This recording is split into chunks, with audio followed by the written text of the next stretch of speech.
Assalamualaikum warahmatullahi wabarakatuh. Kami dari kelompok 5 yang beranggotakan Ilham Ahmad Fareji, Kesani Fatonia, dan saya sendiri Miftah Khairia SM ingin mempresentasikan video pembelajaran tentang instrumen penilaian hasil belajar. Selamat menyaksikan. Yang pertama, kita akan membahas tentang penilaian hasil belajar. Penilaian dapat dimaknai sebagai upaya pengumpulan data atau informasi yang diperlukan untuk menilai kualitas tentang sesuatu.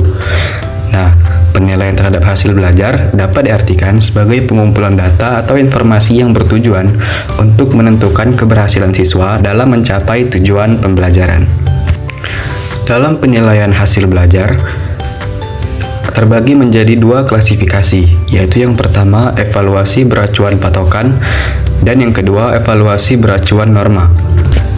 Evaluasi beracuan patokan lebih menitik beratkan pada apa yang dapat dilakukan oleh peserta didik, sedangkan evaluasi beracuan norma adalah penilaian yang dilakukan dengan mengacu pada norma kelompok. Dalam hal ini, berarti nilai-nilai yang diperoleh siswa dibandingkan dengan nilai-nilai siswa yang lain yang termasuk di dalam kelompok tersebut. Penilaian terhadap hasil belajar ini memerlukan alat atau instrumen untuk mengumpulkan data dan informasi yang dibutuhkan. Instrumen penilaian, termasuk penilaian dan tes, digunakan untuk mendapatkan informasi mengenai capaian siswa dalam pembelajaran. Nah, di sini ada 3 instrumen penilaian. Ada tes objektif, tes karangan, dan authentic assessment.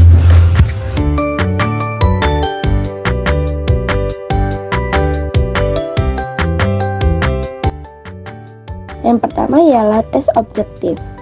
Istilah tes sendiri berasal dari bahasa Prancis, yaitu testum, yang berarti piring, untuk memisahkan logam mulia dari material lain seperti pasir, batu, tanah, dan sebagainya. Tes merupakan salah satu bentuk instrumen yang terdiri dari jumlah pertanyaan dan bisa berbentuk sebagai butir-butir soal yang di dalamnya terdapat data atau informasi tentang jawaban-jawaban para peserta didik sebagai responden dalam proses pembelajaran. Tes objektif juga dikenal dengan istilah tes jawaban pendek, yaitu tes yang disusun sedemikian rupa dan telah disediakan alternatif jawabannya. Pada tes objektif terdapat beberapa jenis, yaitu bentuk melengkapi, pilihan berganda, tes mencocokkan, dan bentuk pilihan benar salah. Yang pertama, pada tes benar salah, tes ini bertujuan untuk mengukur kemampuan siswa dalam mengidentifikasi kebenaran suatu pernyataan yang menggambarkan tentang suatu fakta. Tes ini diberi dengan format benar atau salah. Sebagai contohnya ialah Jakarta, ibu kota negara Indonesia, benar atau salah. Maka jika dijawab perkataan tersebut ialah bernilai dengan jawaban benar, karena Jakarta ialah ibu kota dari negara Indonesia. Yang kedua ialah tes mencocokkan, di mana tes mencocokkan ini merupakan bentuk tes objektif yang meminta respon peserta didik untuk memasangkan jawaban-jawaban yang tepat dari serangkaian pertanyaan. Serangkaian pertanyaan tersebut dapat disusun ke dalam tabel maupun pertanyaan langsung dengan nomor 1 sebagai contoh ialah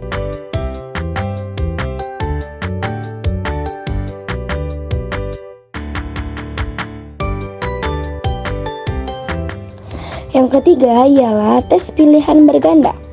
Tes pilihan berganda ialah merupakan tes yang meminta respon dari peserta untuk memilih jawaban yang benar dari sebuah pernyataan atau masalah yang perlu dicari solusinya. Dalam tes pilihan ganda ini terdapat sebuah pernyataan atau masalah yang disebut sebagai alternatif pilihan jawaban dengan satu jawaban yang benar dan satu jawaban dan beberapa butir jawaban yang salah. Contoh soalnya ialah pilihlah jawaban yang tepat dari pertanyaan-pertanyaan di bawah ini. Nomor 1, satwa yang tergolong sebagai mamalia adalah. Pada pertanyaan di bawah ini dengan pilihan ganda A, B, C, D, kita dapat menentukan yang mana jawaban dari pertanyaan nomor 1. Yang keempat ialah tes jawaban pendek. Tes jawaban pendek merupakan bentuk tes objektif yang mengharuskan peserta memberi respon untuk melengkapi jawaban dari sebuah pertanyaan. Dalam hal ini, peserta tes harus mengisi jawaban pada sebuah pernyataan yang belum lengkap yang terdapat dalam sebuah butir tes yang dipaparkan.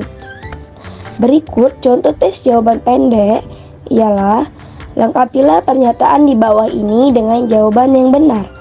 Contohnya ialah pertanyaan pada nomor 1, ibu kota negara Republik Indonesia adalah, terdapat titik-titik sebelah pertanyaan dan di mana harus dijawab dengan jawaban yang benar. Maka itu adalah contoh dari tes jawaban pendek atau biasa disebut dengan tes isian.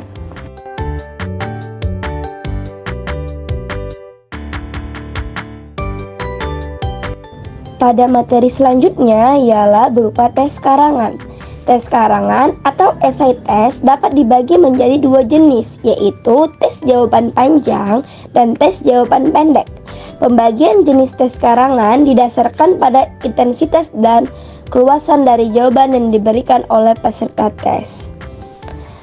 Contoh dalam tes karangan yaitu, jelaskan secara rinci bagaimana cara membuat PowerPoint yang ikonik dan dinamis.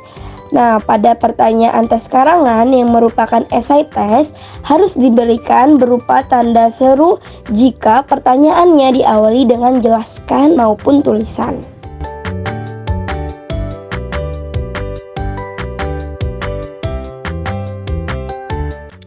Yang ketiga ada penilaian autentik. Istilah penilaian autentik diperkenalkan oleh Huygens pada tahun 1990. Huygens menentang penilaian yang bersifat umum dilakukan di sekolah seperti isian singkat, tes pilihan berganda, dan tes sejenisnya. Padahal, di dunia nyata orang diuji dengan cara menunjukkan kemampuannya secara langsung atau dengan menunjukkan produk yang telah dibuatnya. Sebagai contoh, orang akan memperkerjakan seorang supir yang mampu menyetir daripada memilih seorang sopir yang dapat mengisi tes tentang menyetir namun tidak mampu menyetir. Penilaian yang tepat untuk menguji supir tersebut adalah dengan mengujinya menyetir menggunakan kendaraan di jalan raya. Penilaian seperti ini sesuai dengan kompetensi yang diuji dan biasanya dinamakan dengan penilaian autentik. Penilaian autentik atau disebut juga dengan authentic assessment adalah suatu penilaian hasil belajar yang merujuk pada situasi atau konteks dunia nyata secara bermakna yang merupakan penerapan esensi pengetahuan dan keterampilan yang memerlukan berbagai macam pendekatan untuk memecahkan masalah yang memberikan kemungkinan bahwa satu masalah bisa mempunyai lebih dari satu macam pemecahan. Dengan kata lain, authentic assessment memonitor dan mengukur kemampuan siswa dalam bermacam-macam kemungkinan pemecahan masalah yang dihadapi dalam situasi atau konteks dunia nyata. Di dalam penilaian autentik, terdapat beberapa prinsip yang harus dipahami oleh para pendidik, yaitu yang pertama objektif. Artinya, penilaian yang didasarkan pada kriteria dan tindakan yang tidak terpengaruh oleh penilaian subjektif penilai. Yang kedua terpadu. Artinya, pendidik secara terus-menerus menilai peserta didik dengan menggunakan proses yang telah ditentukan dan juga direncanakan yang terintegrasi dengan kegiatan belajarnya. Yang ketiga, ekonomis. Artinya, penilaian direncanakan, dilaksanakan, dan dilaporkan secara efisien dan efektif. Yang keempat, transparan. Artinya, semua pihak dapat mengakses prosedur penilaian, kriteria penilaian, dan dasar pengambilan keputusan. Yang kelima, akuntabel, artinya bahwa rincian teknis, proses, dan hasil penelitian dapat dibenarkan baik secara internal maupun eksternal suatu sekolah. Yang terakhir yaitu edukatif, artinya memotivasi peserta didik dan pendidik.